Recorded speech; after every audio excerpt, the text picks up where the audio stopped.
नमस्ते दोस्तों, मैं एस्ट्रो ज्योति आज की बात में आप सबका स्वागत करती हूँ। आइए आज की बात कर लेते हैं। आज बड़ा ही शुभ दिन है, पवित्र दिन है, सोमवार का दिन है और शिव भगवान की स्तुति करने का दिन है और सावन का महीना चालू है। अष्टमी तिथि है। आज सावन महीने का पहला सोमवार है। आज भगवान शिव के निमित्त व्रत किया जाता है। सावन महीने में तो पूरा दिन वैसे शिव उपासना करते हैं, लेकिन सावन महीने के सोमवार का बहुत अधिक महत्व होता है।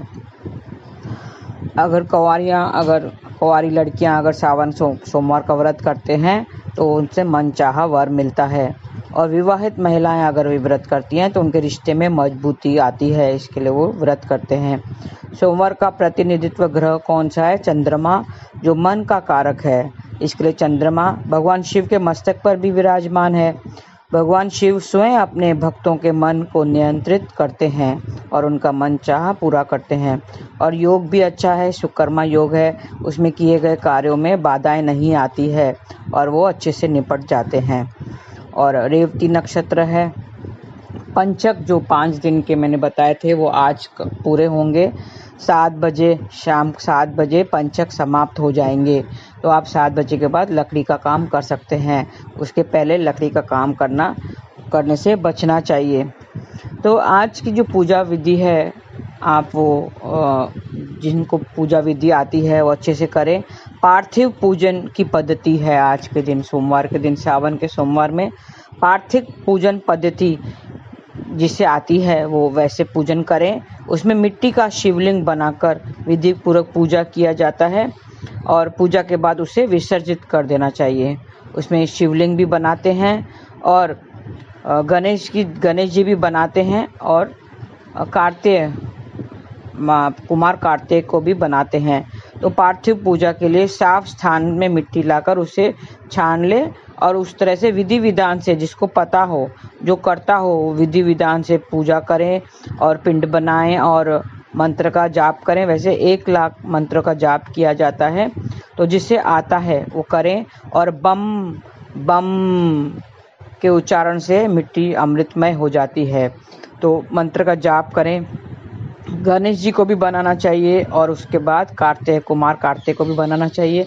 अलग अलग मंत्र है, जिसे विधि आती है वो जरूर करें, तो उनका जो भी मन चाहा है वो पूरा हो जाता है। तो करके सब पूजा विधि करके सारा, उसके बाद उन्हें विसर्जित किया जाता है। मूर्ति बनाते समय भगवान का भी आह्वान करना चाहिए और मंत्र जाप करना चाहिए और मन चाहा जो है वो डिजायर जो है विश्व सामने रखनी चाहिए। और ओम नमः शिवाय का मंत्र से गंध, पुष्प, धूप, दीप, नैवेद्य ये सब अर्पित करने चाहिए। आज शिवलिंग पर ओम नमः शिवाय का मंत्र जाप करना चाहिए और गंध, पुष्प, धूप, दीप, नैवेद्य ये सब अर्पित करना चाहिए। और जितना सोचा है उतना ओम नमः शिवाय का मंत्र जाप करना चाहिए। पहले संकल्प लेना चाहिए, मतलब सोचा हुआ, मतलब संकल्प लेना चाहिए मन में कि इतना बार मैं करूँगी 1000 बार, 10,000 बार, ऐसे। तो उस हिसाब से करना चाहिए और उसके बाद में हवन किया जाता है। मैंने बताया था शिवलिंग पर भी अलग अलग चीज़ों से अभिषेक किया जाता है। तो किससे करते हैं? जल से करते हैं, गंगा जल से भी अभिषेक करते हैं, फिर दूध से करते हैं, दही से करते हैं और शहद से भी करते हैं। जिसकी शादी वगैरह में प्रॉब्लम होती हो तो शहद से अभिषेक किया जाता है। और बेलपत्र से करते हैं। बेलपत्र शिव जी को पसंद है, शिवलिंग पर चढ़ाया जाता है, अभिषेक किया जाता है। और धतूरे से, नीलकमल के पुष्प से भी किया जाता है। तो अलग अलग चीज़ों से करने से अलग अलग फल मिलता है। और उसी तरह हवन भी किया जाता है। अब मूर्ति विसर्जन करने के बाद में हवन किया जाता है। सुख समृद्धि में बढ़ोतरी के लिए पलाश के लकड़ी या समिधा से हवन करते हैं। मैं अलग अलग चीज़ों से बताती हूँ हवन किस लिए किया जाता है। सुख समृद्धि के लिए पलाश के लकड़ी से हवन किया जाता है और परिजनों की खुशहाली के लिए बेल के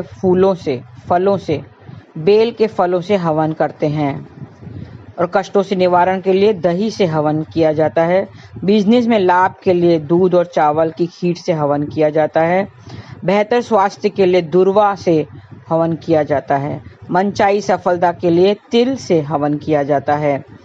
दिनचर्या में सुधार लाने के लिए घी से हवन करना चाहिए और नौकरी में अच्छे अवसर के लिए दूर्वा से हवन करें। तो ये थी अलग अलग चीज़ों से हवन, किस चीज़ों के लिए क्या कौन सी चीज़ से हवन करना चाहिए। तो आपका जो मन चाह है वो पूरा होता है। और सावन के 8 सोमवार हैं मैंने बताए थे, तो 8 सोमवार में आप व्रत रखें। व्रत करने का बहुत ही अच्छा नतीजा मिलता है, फल मिलता है। और उपवास रखा जाता है। उपवास और उपासना, ये 2 चीज़ों के बारे में मैं बता रही हूँ। कृष्ण कथा में ध्यान से सुने।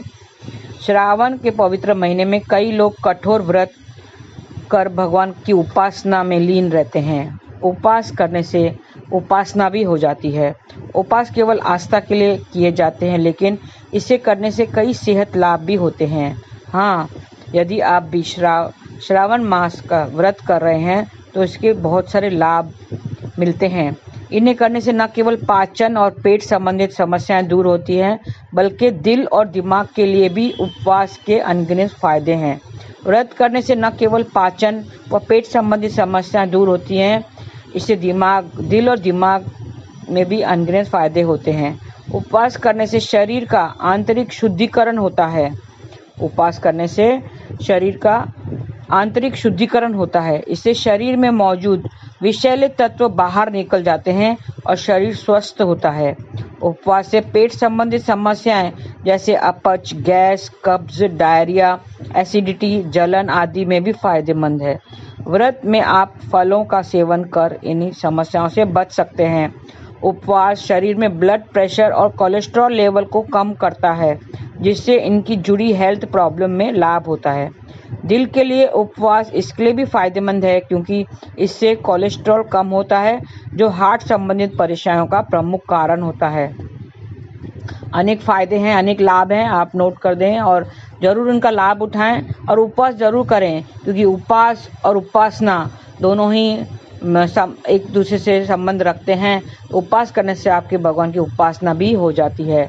आपका पाचन तंत्र बेहतर काम करे, इसके लिए उपवास करना फायदेमंद है। सप्ताह में कम से कम 1 दिन का उपवास करना पाचन तंत्र को राहत देकर उसे बेहतर कार्य करने में तैयार करता है।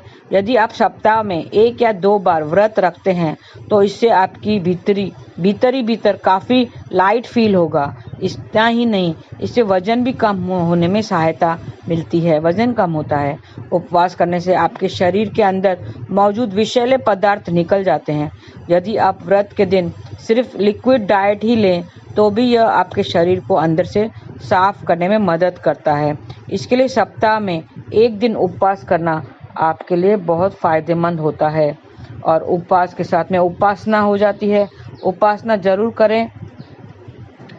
प्रत्येक व्यक्ति ईश्वर की साधना पूजन करके मनोकामनाओं की पूर्ति करना चाहता है, साथ ही दुख कष्टों से मुक्ति भी चाहता है।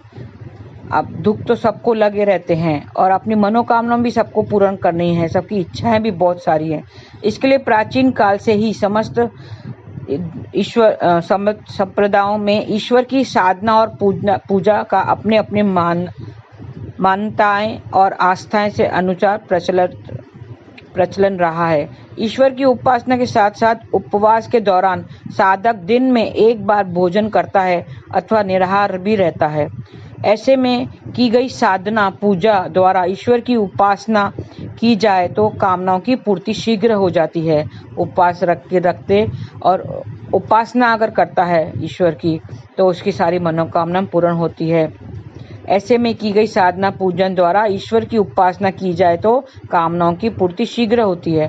हमारे देश में विभिन्न संप्रदायों में विभिन्न प्रकार की उपासनाएं देखने को मिलती है।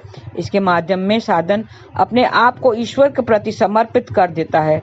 परिणाम स्वरूप उसे इच्छित फल की प्राप्ति होती है। अगर मन और तन से अगर ईश्वर की उपासना करें तो उनकी सारी मनोकामना पूरी होती है और उन्हें इच्छित फल भी मिलता है।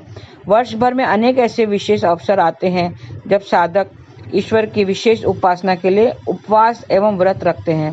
यह अपनी अपनी आस्थाओं पर निर्भर करता है कि साधक विशेष पर्व पर ईश्वर को कैसे प्रसन्न कर पाता है। उपवास और उपासना विभिन्न प्रांतों में मनाए जाते हैं। विशेष पर्वों के बारे में जानकारी देने के साथ साथ उस दिन किए गए उपवास के बारे में विशेष जानकारी भी मिलती है कि उपवास और उपासना हमें किस तरह करना चाहिए, ये आप जान लें।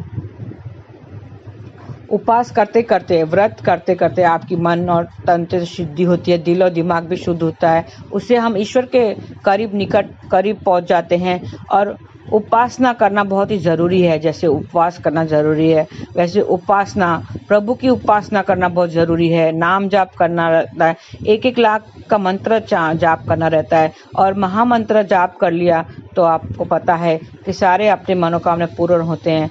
हरे कृष्ण कृष्ण कृष्ण हरे हरे, हरे राम राम राम हरे हरे, ऐसे आपने महामंत्र का जाप लिया, नाम के करीब रहे, उपासना करते रहे। ये तो व्रत के साथ में तो करते ही हैं।